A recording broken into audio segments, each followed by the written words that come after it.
আসসালামু আলাইকুম ভিউয়ার্স, আপনারা অনেকে সিলিং ফ্যানের ভিডিও দেওয়ার জন্য অনুরোধ করেছেন। তো আমি পর্যায়ক্রমে সিলিং ফ্যানের ভিডিও দেওয়ার চেষ্টা করতেছি। তো আজকে একটি ভিডিও দেব যে সিলিং ফ্যানের লোভ তোলার পরও একটি কয়েল মাঝখান থেকে আসতেছে না, অর্থাৎ বাইরের কয়েলটি যে কোনো একটি কয়েল কাটা আছে, তাই লোভ শো করছে না। তো আজকে দেখাবো যে আপনারা কিভাবে ব্লেড দিয়ে কাটা কয়েলটি শনাক্ত করবেন এবং তা ঠিক করে নেবেন, ফ্যানটি পুনরায় আবার ব্যবহারযোগ্য করে তুলবেন। তাই সম্পূর্ণ ভিডিওটি দেখতে থাকুন, তাহলে বুঝতে পারবেন যে মাঝখান থেকে যদি কয়েল কেটে যায় তাহলে কিভাবে বের করতে হয়। তো এই জন্য আমরা একটি সিরিজ লাইন নিয়েছি আর একটি ব্লেড নিয়েছি। তো ব্লেড এবং সুই দুই মাধ্যমে বাইর করা যাবে, আরও অন্যান্য মাধ্যমে বাইর করা যায়। তো আজকে আমরা ব্লেডের মাধ্যমে বের করে দেখাবো। পরবর্তীতে সুই অথবা কয়েল ঘষেও বের করা যায়। তো আজকে আমরা ব্লেড দিয়ে বের করে দেখাবো। সিরিজ লাইনটি আমরা ইলেকট্রিক লাইনের সাথে সংযোগ দিয়েছি। এখন আমরা একটি করে কয়েল চেক করব।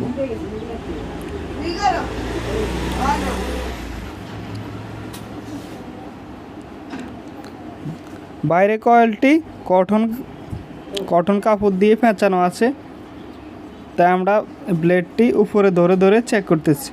এন করে হালকা করে ব্লেড দিলে যে কয়েলটি ঠিক আছে সেখানে শো করবে। তো আমরা দেখতেছি এই পর্যন্ত এসেছে। যে কয়েল পর্যন্ত এসেছে সেটি আমরা শনাক্ত করে রেখেছি, অর্থাৎ চিহ্ন দিয়ে রেখেছি যে এই পাশ থেকে এই পর্যন্ত এসেছে। তো আমরা লাইনটি খুলে নিয়েছি। এখন পুনরায় অন্য পাশ থেকে আমরা ঘুরিয়ে চেক করব যে কোন পর্যন্ত কয়েলটি শো করে।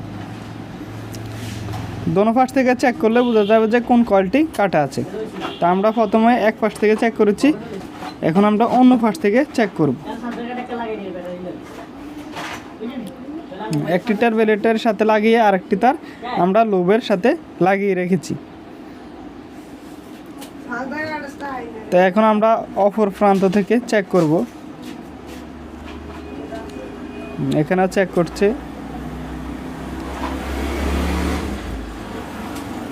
অর্থাৎ এই পর্যন্ত লাইন ঠিক আছে, অর্থাৎ একটি কয়েলে আমরা কাটা, অর্থাৎ যে এই পাশ থেকেও যে কয়েলটি পাওয়া যায় ঠিক ওই পাশ থেকেও অন্য পাশ থেকেও ওই একটি কয়েলে সমস্যা দেখাচ্ছি।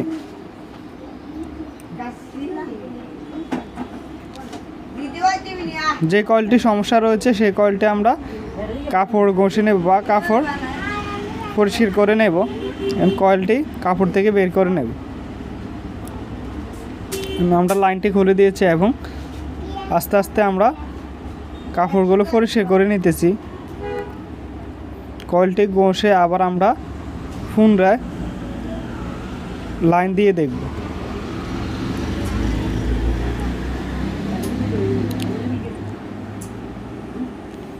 আমাদের পেপারটি খোলা হয়ে গেছে। আমরা এখন কয়েলটি জ্বালাই করে দেব।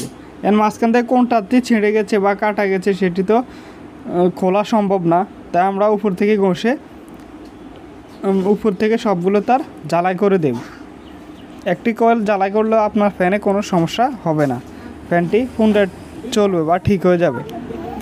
তা আমরা কয়েলটি জ্বালাই করে দেখব যে কয়েলগুলো ঠিক হয়েছে কিনা।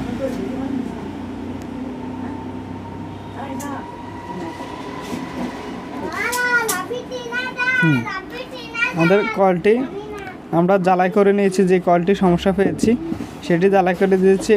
এখন আমরা টাই কেবল দিয়ে আটকিয়ে ফ্যানটি ফিটিং করে নেব।